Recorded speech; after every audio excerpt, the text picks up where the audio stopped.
We continue our study in all that Jesus taught. యేసు బోధించినదంతయు అనే మన అధ్యయనమును కొనసాగిద్దాం. And we've been looking at the Gospel of Matthew, seeking to obey the command of Jesus in the last verse of Matthew. మనము మత్తయి సువార్తని చూస్తూ ఉన్నాం.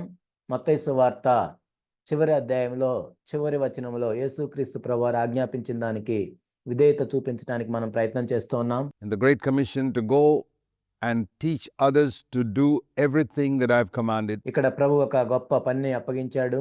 నేను ఆజ్ఞాపించిందంతయు మీరు సమస్త దేశములకు వెళ్ళి సమస్త జనులు దాన్ని గైకొనవలెనని మీరు బోధించవలెను.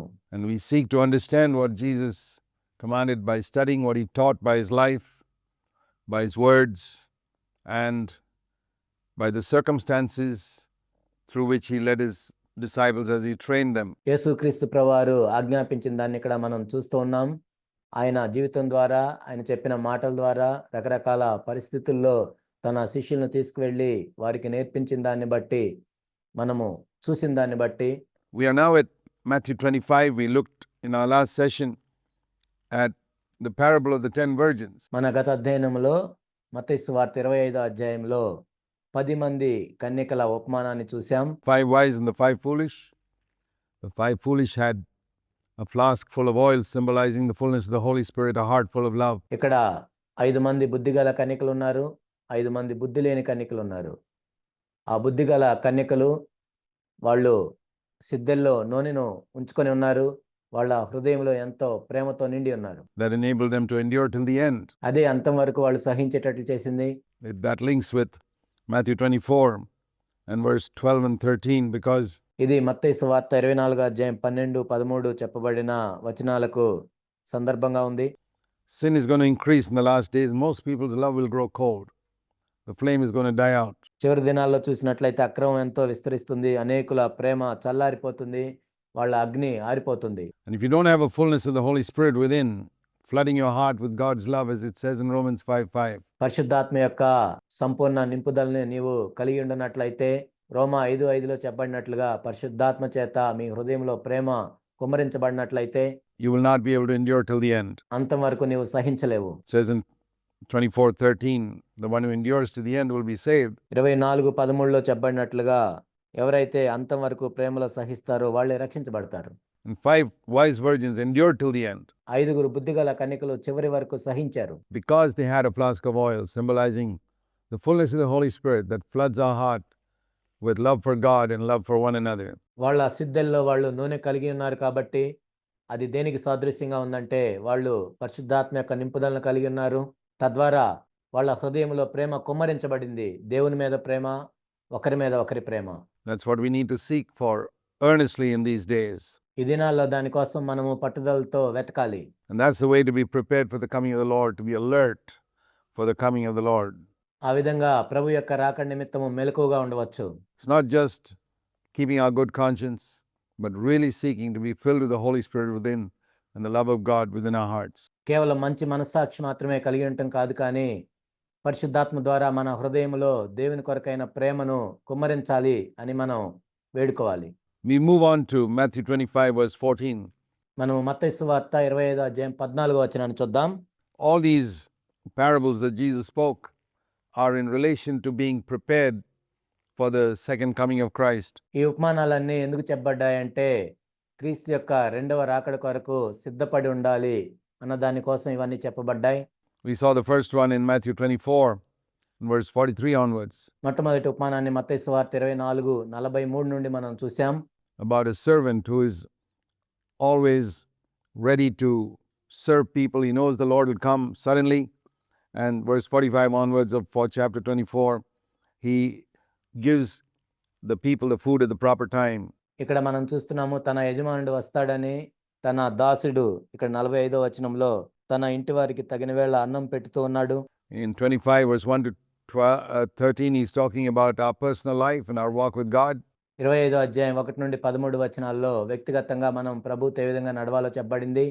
In verse 14 onwards, he's talking about our ministry and the gifts God has given us. 14వ వచనం నుండి మన పరిచర్య గురించి ఇక్కడ చెప్పబడింది. దేవుడు మనకిచ్చిన తలాంతుల విషయం గురించి చెప్పబడింది.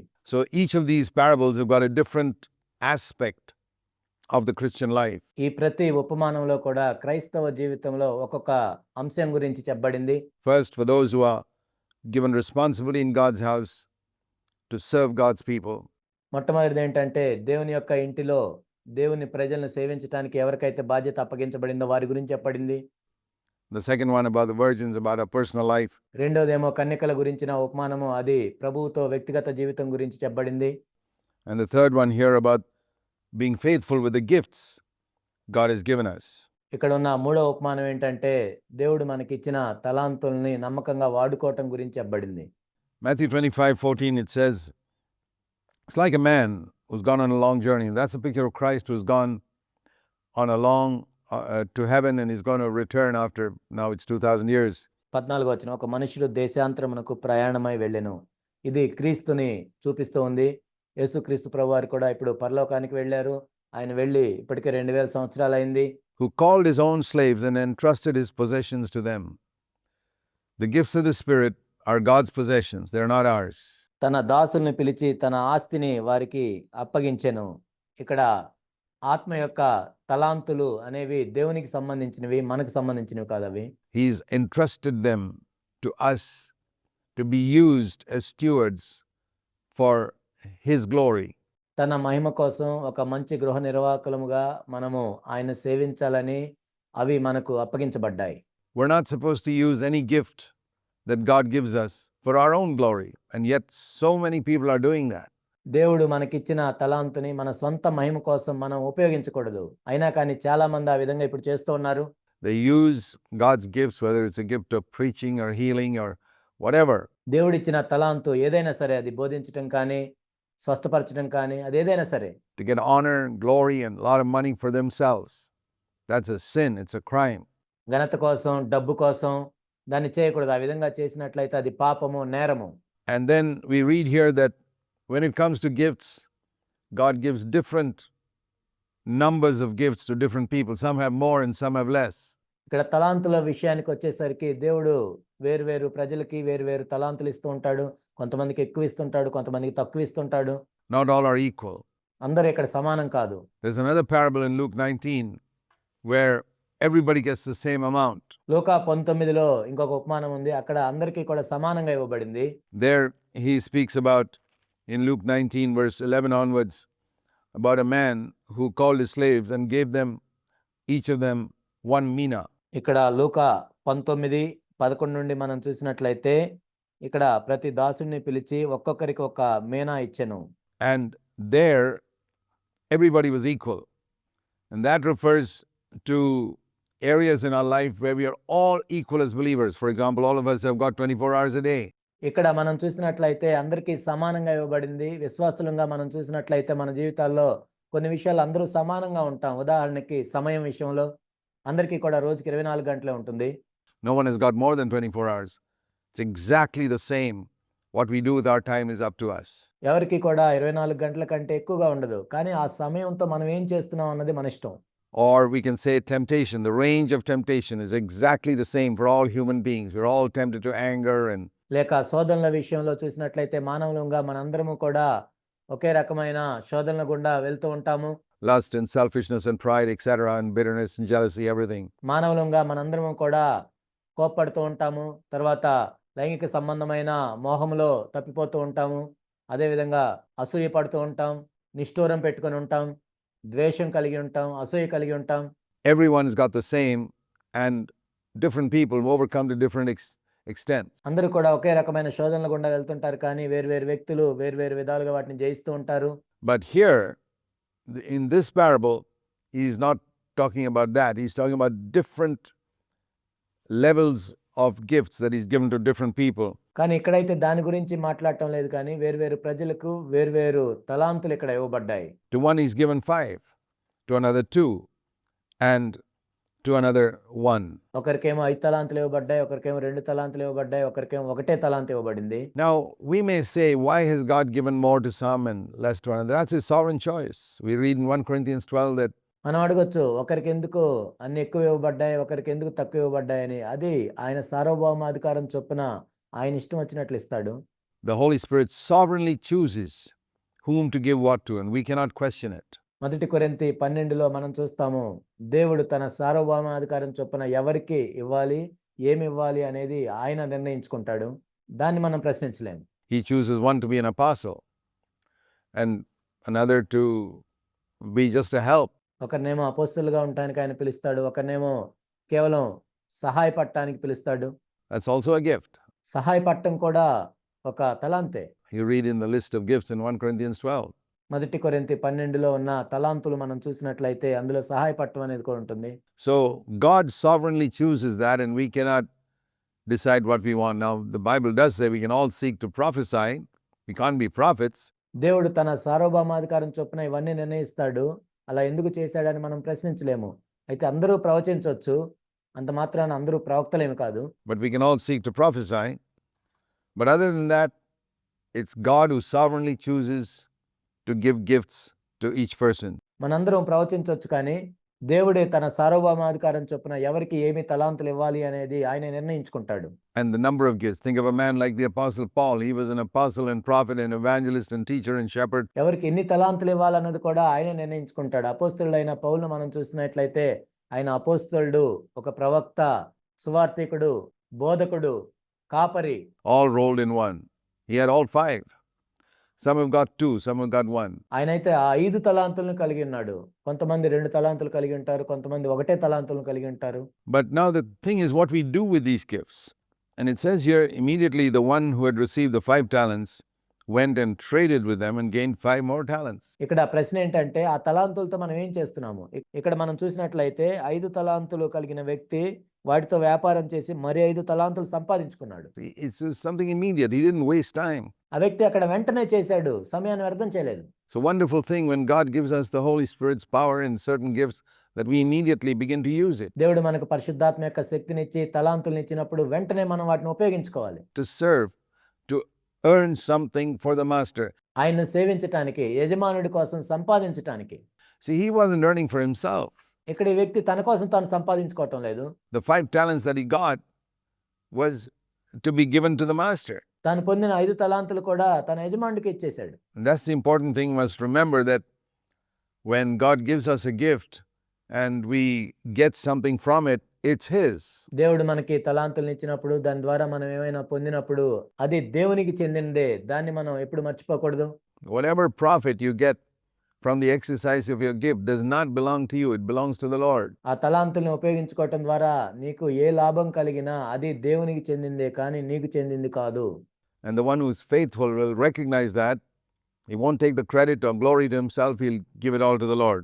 నమ్మకమైన వ్యక్తి ఆ ఘనతను, ఆ పేరుని తన కోసం తీసుకోడు కానీ అవి దేవునికే చెల్లిస్తాడు. So we're earning for the Lord. We're seeking the preeminence of Christ in everything. మనం ప్రభువు కోసమే సంపాదిస్తున్నాము. అన్నిటిలో కూడా క్రీస్తే ప్రథమంగా ఉండాలని మనం అవన్నీ చేస్తూ ఉన్నాం. In the same manner, the one who received 2 given and gained 2 more. అదే విధంగా 2 తలాంతులు కలిగిన వ్యక్తి కూడా వ్యాపారం చేసి మరి ఒక 2 తలాంతుల్ని సంపాదించాడు.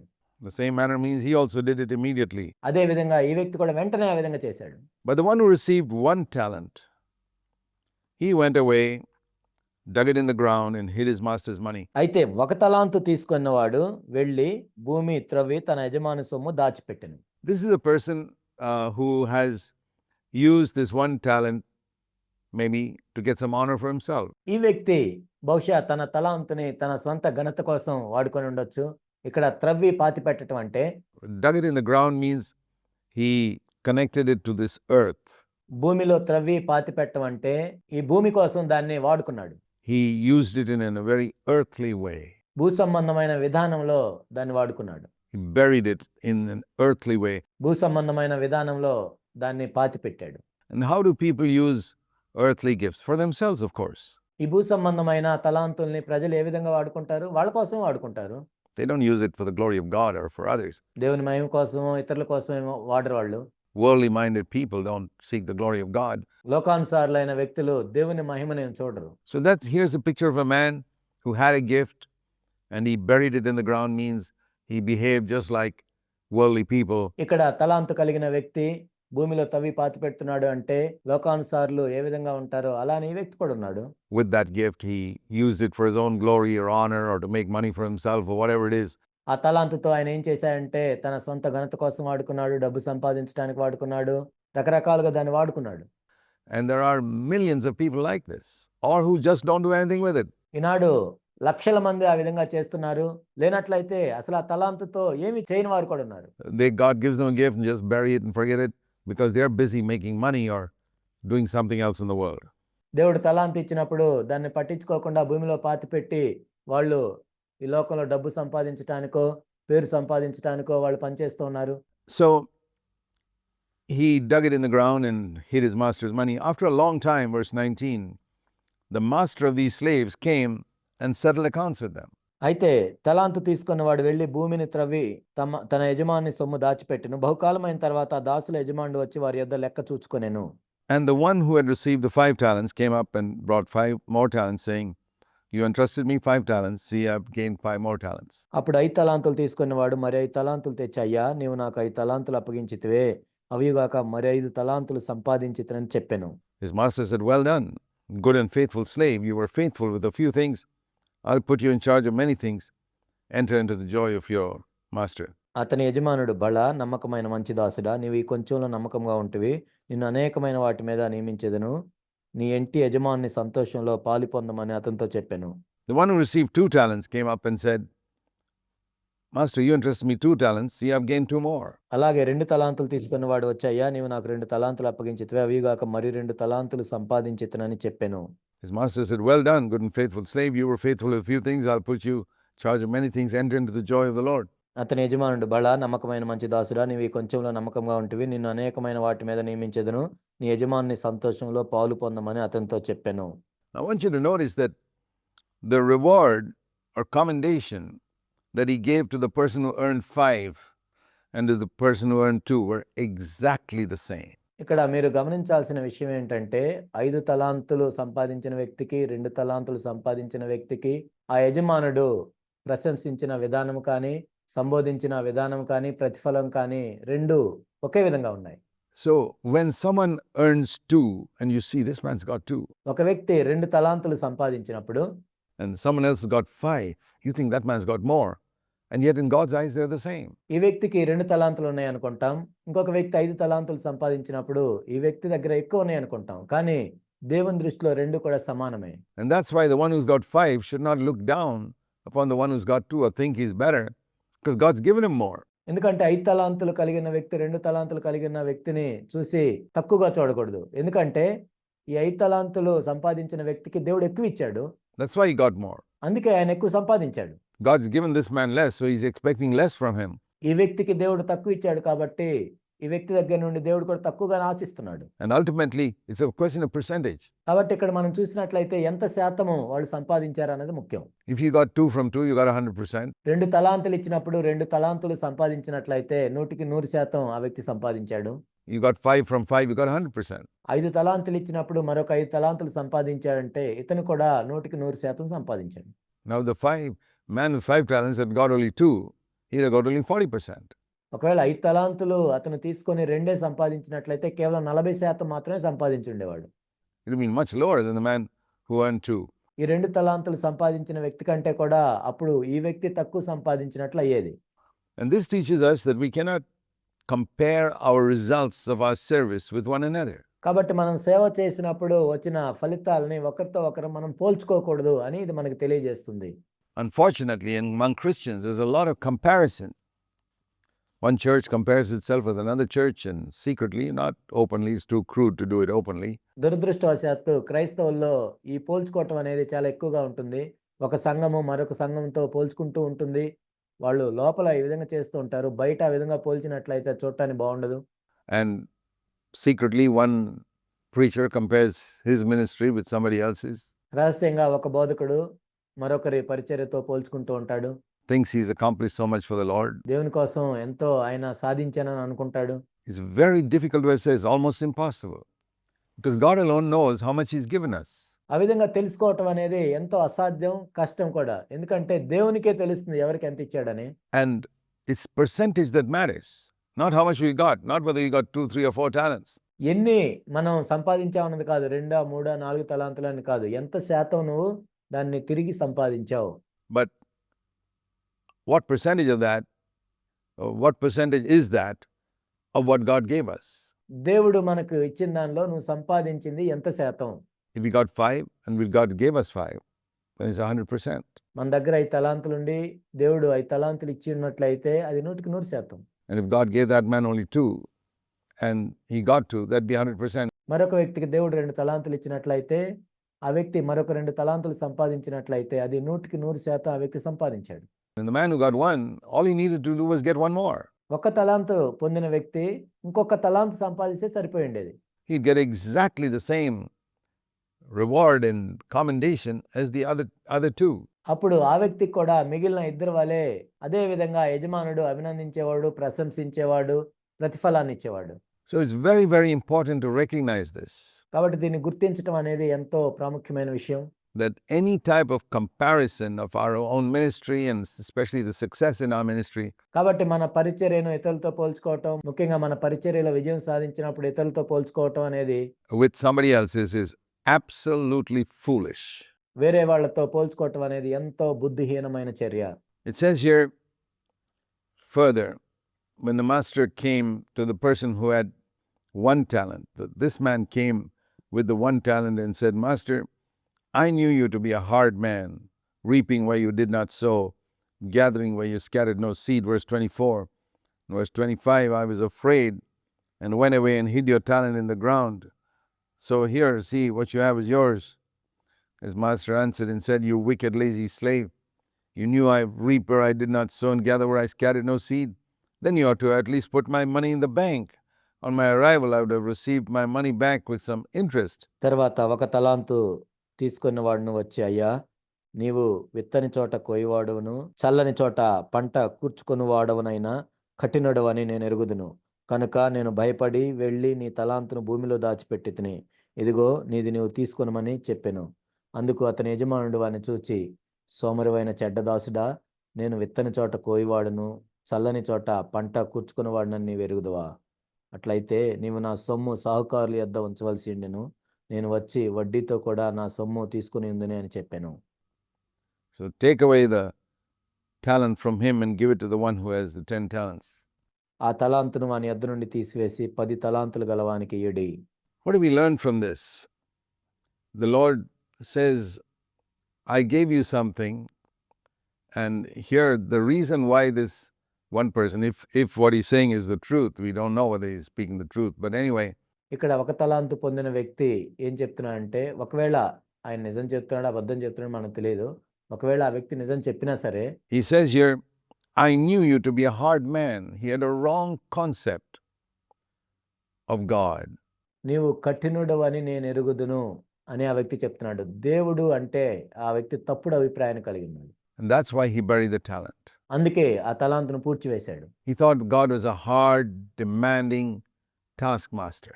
దేవుడు ఎంతో కఠినంగా ఉంటాడు, ఎప్పుడు డిమాండ్ చేస్తాడు, ఎంతో కఠినమైన కార్య నియామకుడు అని అనుకుంటున్నాడు. Who reaped where he had sowed nothing. అసలేమీ చల్లకుండానే పంటను కోస్తాడు. God isn't like that. కానీ దేవుడు అలాంటి వాడు కాదు. God is so tender, compassionate, totally understanding. దేవుడు ఎంతో సౌమ్యంగా ఉంటాడు, మృదువుగా ఉంటాడు, అర్థం చేసుకుంటాడు, కనికరం కలిగి ఉంటాడు, forgiving.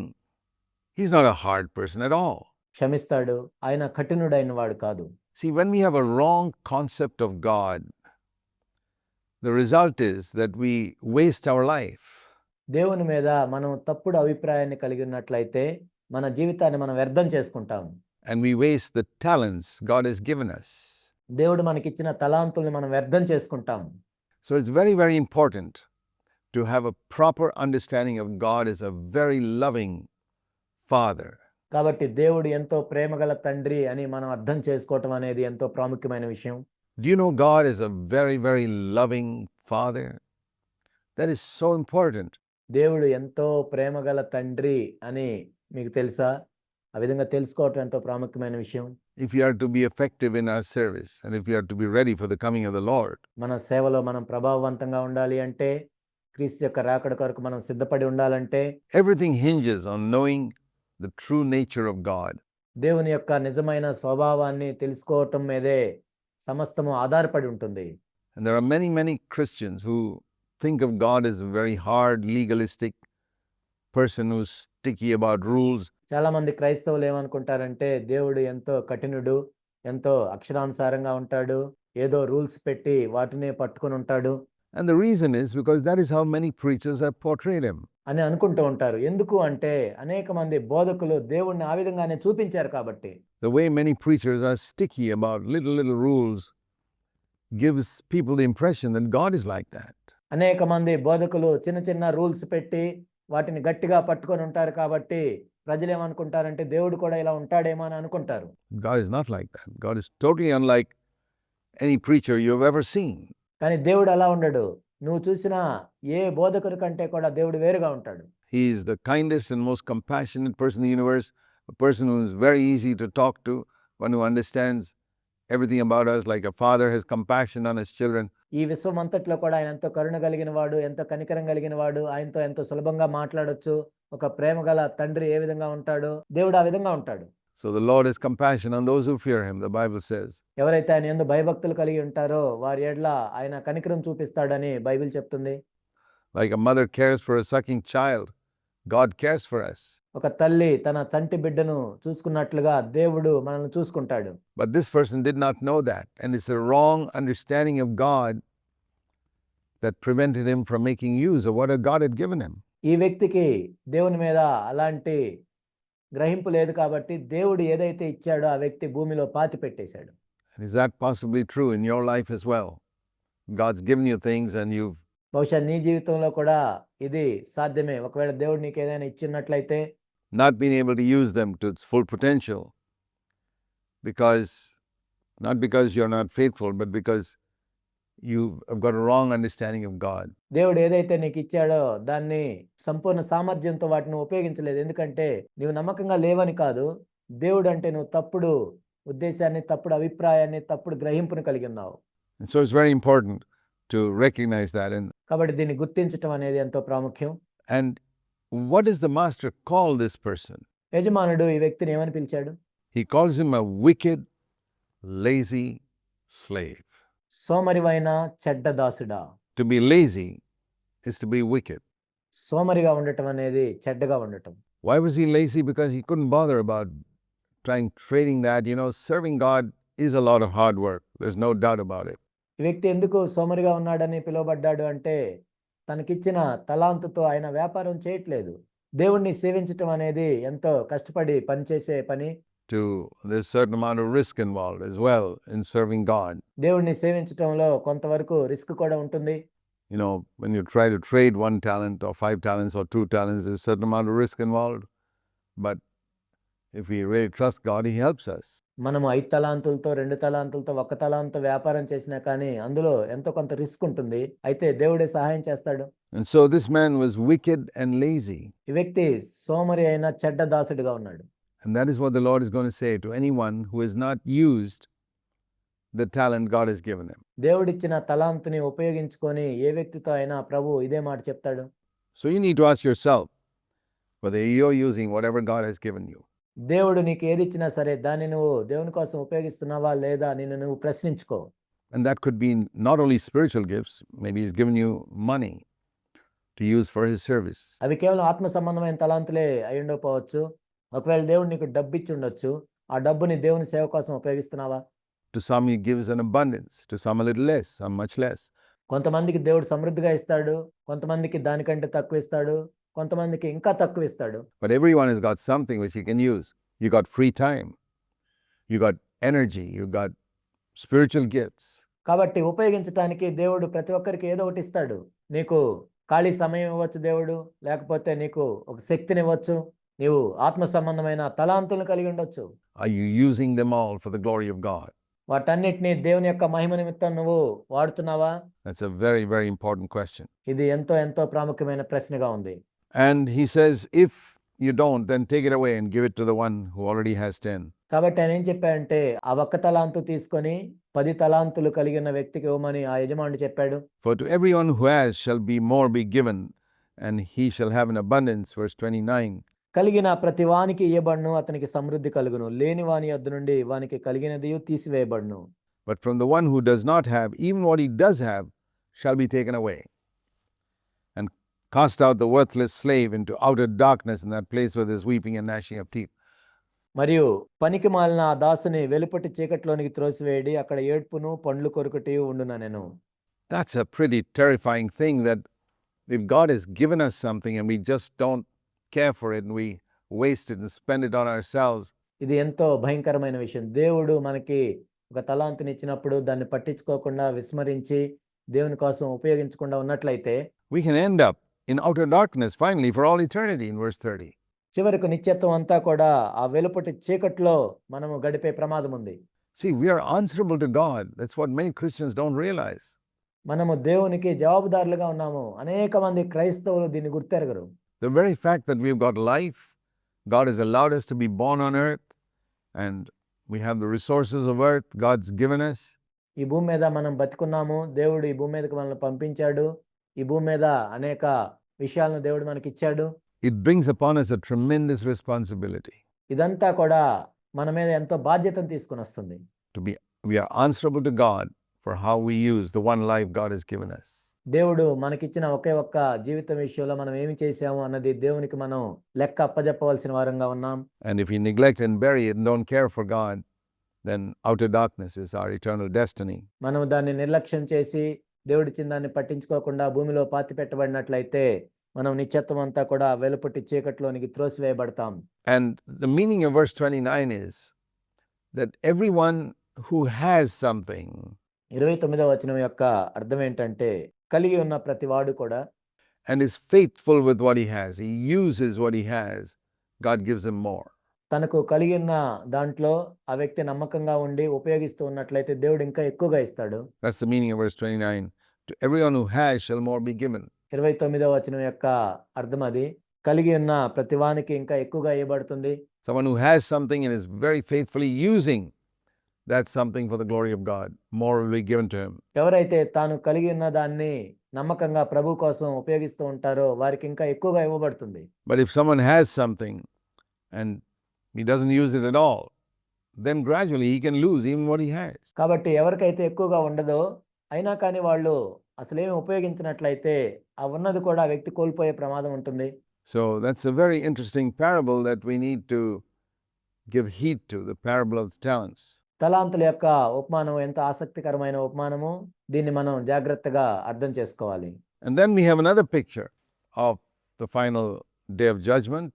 చివరి తీర్పు దినమునకు సంబంధించి మరి యొక్క సాదృశ్యం ఇక్కడ ఉంది.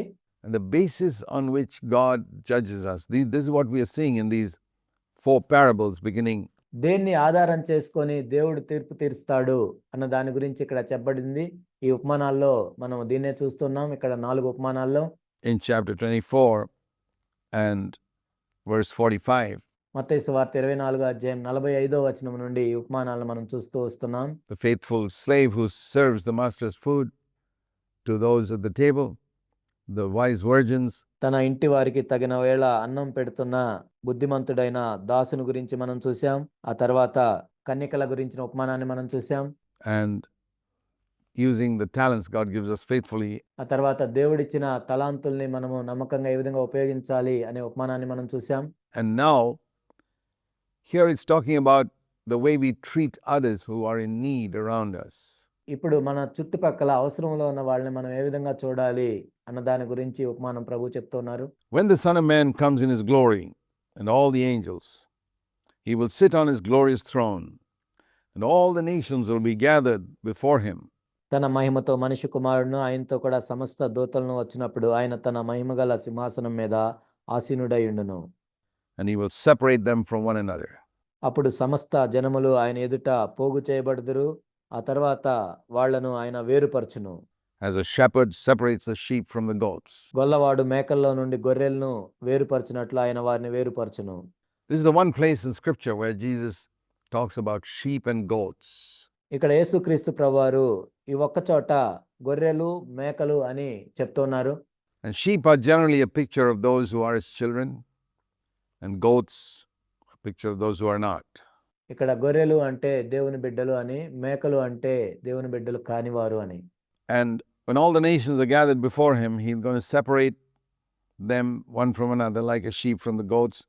And he'll put the sheep on his right side and the goats on the left. అప్పుడు సమస్త జనములు ఆయన ఎదుట పోగు చేయబడదురు. గొల్లవాడు మేకల్లో నుండి గొర్రెలను వేరుపరచినట్లు ఆయన వారిని వేరుపరచును. తన కుడి వైపున గొర్రెలను, ఎడమ వైపున మేకలను నిలువబెట్టును. And the king will say to those on his right, that is the sheep, అప్పుడు రాజు తన కుడి వైపున ఉన్నవారిని అంటే గొర్రెలను, "Come, you who are blessed of my Father, నా తండ్రి చేత ఆశీర్వదింపబడిన వారులారా రండి. inherit the kingdom prepared for you from the foundation of the world." లోకం పుట్టింది మొదలుకొని మీ కొరకు సిద్ధపరచబడిన రాజ్యమును స్వతంత్రించుకొనుడి. There is a kingdom prepared for some people కొంతమంది కొరకు రాజ్యము సిద్ధపరచబడి ఉంది. from before the worlds were created. లోకము సృష్టించబడక మునిపే.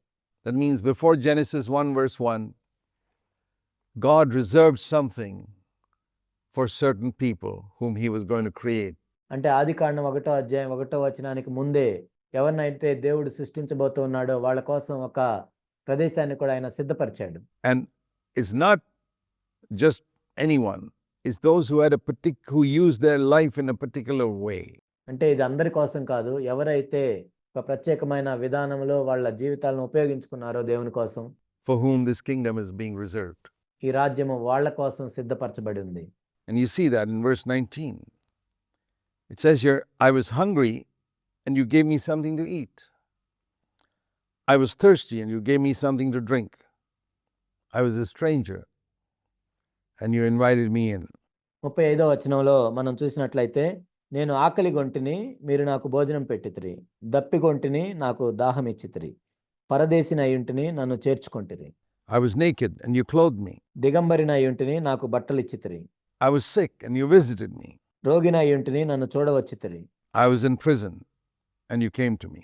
చెరసాల్లో ఉంటిని, నా యొద్దకు వచ్చితిరి. These are called in verse 37 the righteous. 37వ వచనంలో చెప్పబడింది, అందుకని వీళ్ళు నీతిమంతులుగా పిలువబడ్డారు. So what do the righteous do? నీతిమంతులు ఏం చేస్తారు? They see Jesus in their fellow believers. That's the first thing you need to see. Understand here. వాళ్ళ తోటి విశ్వాసుల్లో యేసుని వాళ్ళు చూస్తారు. నీవు చేయవలసిన మొట్టమొదటి పనిది. Because the righteous, they say, "Lord," verse 37, "when did we see you hungry and feed you, or thirsty or give you drink?" అదే ఇక్కడ మనం అర్థం చేసుకుంటూ ఉన్నాం. 37వ వచనంలో, అందుకు నీతిమంతులు, ప్రభువా, ఎప్పుడు నీవు ఆకలిగొని ఇంట చూచి నీకు ఆహారం ఇచ్చితిమి, నీవు దప్పిగొని ఇంట చూచి ఎప్పుడు దాహం ఇచ్చితిమి, ఎప్పుడు పరదేశివై ఇంట చూచి నిన్ను చేర్చుకుంటిమి, దిగంబరివై ఇంట చూచి బట్టలు ఇచ్చితిమి. And he says, "When did we see you a stranger or naked or see you sick or in prison?" And the king will answer and say, "Truly I say to you, to the extent that you did it to one of these brothers of mine, the least of them, you did it to me." ఎప్పుడు రోగివై ఉంటే ఆయన్ను, చెరసాల్లో ఉంటే ఆయన్ను చూచి నీ వద్దకు వచ్చితమని ఆయన అడిగెదరు. అందుకు రాజు, మిక్కిలి అల్పులైన ఈ నా సహోదరులో ఒకనికి మీరు చేసితిరి గనుక నాకు చేసితిరని నిశ్చయముగా మీతో చెప్పుచున్నానని వారితో అనును. So there we see something, that when we do something for a brother, even a cup of cold water that we give, Jesus said, "You're doing it unto him." ఇక్కడ యేసుక్రీస్తు ప్రభువారు ఏం చెప్తున్నారంటే, మన సహోదరునికి ఒక గ్లాసు మంచినీళ్ళు ఇచ్చినా కానీ అవి యేసు ప్రభువుకి చేసినట్లే అని ప్రభువు చెప్తున్నారు. See, if you give me something in my hand, you're giving it to my body. నీవు నా చేతికి ఏమైనా ఇచ్చినట్లయితే అది నా శరీరానికి ఇచ్చినట్లే, నా తలకి ఇచ్చినట్లే. And that includes the head. So when you help a brother in Christ, the head takes note of it. క్రీస్తులో ఒక సహోదరునికి నీవు సహాయం చేసినప్పుడు ఆ తల దాన్ని చూస్తుంది. That you have done something for one of his children. తన బిడ్డల్లో ఒకరికి నువ్వు సహాయం చేసావని ఆయన చూస్తాడు. And so he says, "I was in them. నేను వారిలో ఉన్నాను. When that hungry brother was there, it was me. అక్కడ ఆకలిగొని ఉన్న ఒక సహోదరుడు ఉన్నాడు, అది నేనే. And you saw me and you fed me. When that thirsty person was there, that believer, you saw me." నీవు చూచి నాకు ఆహారం పెట్టావు, దప్పిగొని ఉన్న ఒక సహోదరుడిని చూచి నువ్వు దాహానికి ఇచ్చావు, అది నేనే, అందులో నేనే ఉన్నాను. Now this is not talking about general social work. Very often this passage is misunderstood. ఇది సాధారణంగా చేసే సామాజిక సేవ గురించి కాదు. చాలాసార్లు ఈ వాక్య భాగాన్ని అపార్థం చేసుకుంటూ ఉంటారు. People think, from misunderstanding this passage, చాలా మంది ఈ వాక్య భాగాన్ని అపార్థం చేసుకొని, that is, those who do social work who are going to go into God's kingdom, ఎవరైతే సామాజిక సేవ చేస్తుంటారో వాళ్ళే దేవుని రాజ్యంలోనికి వెళ్తారని చెప్తూ ఉంటారు. and those who don't do social work will be lost. ఎవరైతే సామాజిక సేవ చేయరో వాళ్ళు నశించిపోతారని చెప్తారు. But read carefully. All the foolishness comes when people don't read scripture carefully. కానీ ఇక్కడ మీరు జాగ్రత్తగా చదివినట్లయితే ఈ బుద్ధిహీనత అంతా ఎందుకు వస్తుంది అంటే ప్రజలు లేఖనాన్ని సరిగా చదవరు కాబట్టి. What does it say here exactly? ఖచ్చితంగా ఇక్కడ ఏం చెప్పబడింది? Jesus said, "Inasmuch as you've done it to the least of these brothers of mine," verse 40. 40వ వచనంలో మీరు చూసినట్లయితే మిక్కిలి అల్పులైన ఈ నా సహోదరుల్లో ఒకనికి మీరు చేసితిరి గనుక. Not to every Tom, Dick, and Harry you see on the street, not to every beggar. Inasmuch వీధుల్లో నువ్వు చూసే ఎవరికో కాదు, లేకపోతే వీధుల్లో నువ్వు చూసే ప్రతి భిక్షగాడికి కాదు. as you helped all these people in the world, inasmuch as you helped all these creatures of mine. No. మీరు ఈ లోకంలో ఉన్న వాళ్ళందరికీ సహాయం చేశారు, ఈ లోకంలో ఉన్న వాళ్ళందరికీ సహాయం చేశారని చెప్పట్లేదు ఆయన. It's limiting itself to a certain category of people. ఇక్కడ ఒక రకమైన గుంపు గురించి ప్రభు మాట్లాడుతూ ఉన్నారు. To the extent that you did it to one of these brothers of mine. మిక్కిలి అల్పులైన ఈ నా సహోదరులో ఒక్కనికి మీరు చేసితిరి గనుక. Who are the brothers of Jesus? యేసు ప్రభు యొక్క సహోదరులు ఎవరు? Well, Jesus already defined that. యేసు ప్రభు ఇప్పటికే దాన్ని నిర్వచించారు. Earlier, we saw that earlier in one of his statements where he said, "These who do the will of God are my brothers." ఇంతకుముందు మనం చూసాము ఒక చోట యేసు ప్రభు వారు ఈ విధంగా చెప్పారు, ఎవరైతే నా తండ్రి చిత్తం ప్రకారం చేస్తారో వాళ్ళే నా సహోదరులు. So the brothers of Jesus are his disciples. యేసు ప్రభు యొక్క సహోదరులు ఎవరంటే తన శిష్యులే. And so this passage is referring only to those who have helped his disciples, not of those who have done social work for everybody in the world. ఈ వాక్య భాగం ఎవరికి అన్వయించబడుతుందంటే ఎవరైతే శిష్యులకు సహాయం చేస్తారో వాళ్ళకే, ఈ లోకంలోకి వెళ్ళి సామాజిక సేవ చేసే వాళ్ళ గురించి కాదు ఇది. Now you mean we may say, well, you mean God doesn't care for the people in the world? He certainly does. అంటే మీరు అడగొచ్చు, మరి ఈ లోకంలో ఉన్న మనుషుల్ని దేవుడు పట్టించుకోడా అని. దేవుడు పట్టించుకుంటాడు. But here I'm just saying that this parable is not referring to that. కానీ నేను చెప్పేది ఏంటంటే ఈ ఉపమానం అనేది దానికి సంబంధించింది కాదు అని చెప్తున్నాను. Galatians 6 verse 10 says, "Let us do good to all men." గలతీ 6:10లో మనం చూసినట్లయితే మనుషులందరి ఎడల మనం మేలు చేద్దామనే ఉంటుంది. But especially to the household of faith. ముఖ్యంగా విశ్వాస గృహంలో చేరిన వారి ఎడల. And then the others come, the goats, and he says, "Depart from me, you accursed, into the eternal fire which has been prepared for the devil and the angels." అప్పుడు ఆయన ఎడమ వైపున ఉండు వారిని చూచి, శపింపబడిన వారలారా, నన్ను విడిచి అపవాదికిని వాని దోతలకును సిద్ధపరచబడిన నిత్యాగ్నిలోనికి పోవుడి. Because when I was hungry, you didn't give me anything to eat. I was thirsty and you didn't give me anything to drink. నేను ఆకలిగొంటిని, మీరు నాకు భోజనం పెట్టలేదు, దప్పిగొంటిని, మీరు నాకు దాహం ఇయ్యలేదు. And I was sick and you didn't visit me. I was in prison and you didn't come and see me. రోగినై చెరసాల్లో ఉంటిని, మీరు నన్ను చూడరాలేదు. And they say, "Lord, when did we see you hungry or thirsty?" These are so-called believers who call him Lord. అందుకు వారును, ప్రభువా, మేమెప్పుడు నీవు ఆకలిగొని ఉంటేను దప్పిగొని ఉంటేను చూచి నీకు ఉపచారము చేయకపోతేమని అడుగుతున్నారు. చూడండి, వీళ్ళు కూడా విశ్వాసులే, ప్రభువా అంటున్నారు. And he says, "Inasmuch as you didn't do it to the least of these, you did not do it to me." అందుకు ఆయన మిక్కిలి అల్పులైన వీరిలో ఒకనికైనా మీరు ఇలాగ చేయలేదు గనుక నాకు చేయలేదని మీతో నిశ్చయముగా చెప్తున్నాను. They'll go away into eternal punishment, వీరు నిత్య శిక్షకు వెళ్ళిపోతారు, but the righteous into eternal life. నీతిమంతులు నిత్య జీవమునకు పోతారు. There's eternal punishment and there's eternal life. నిత్య శిక్ష ఉంది, నిత్య జీవం ఉంది. And just like eternal life is existing forever, eternal punishment is a punishment that goes on forever. నిత్య జీవం అనేది ఎల్లప్పుడూ ఉండేది, అలానే నిత్య శిక్ష అనేది కూడా ఎల్లప్పుడూ ఉండే శిక్ష. That's pretty clear. ఇది ఎంతో స్పష్టంగా ఉంది. And so here we see a contrast with another group that we considered in Matthew chapter 7. ఇక్కడ మత్తయి సువార్త 7వ అధ్యాయంలో మనం చూసిన ఒక గుంపుకి వీళ్ళు విరోధంగా ఉన్నారు. See, here the righteous, when the Lord reminds them of what they did for him, ఇక్కడ నీతిమంతులు అంటే ప్రభు చెప్తూ ఉన్నాడు, తన కోసం వాళ్ళు ఏమి చేశారు అని జ్ఞాపకం చేస్తున్నాడు నీతిమంతులకి ప్రభు. he says, "Lord, we can't remember that. When was that?" ప్రభువా, మా గుర్తులేదే, మేము ఎప్పుడు చేసామని అంటున్నారు వాళ్ళు. The righteous are people who don't keep a record of the good they've done. నీతిమంతులు అంటే వాళ్ళు చేసిన మేలుని వాళ్ళు రాసుకోకుండా, గుర్తుపెట్టుకోకుండా ఉంటారు. "Lord, when did we feed some hungry person? When did we?" ప్రభువా, ఆకలి కొని ఉన్నవానికి మేము ఎప్పుడు ఆకలి తీర్చాం, దప్పిక కొని ఉన్న వారికి దాహానికి ఎప్పుడు ఇచ్చాం, "Give water to a thirsty person? When did we clothe someone who was naked? When did we take a stranger in?" Don't even remember.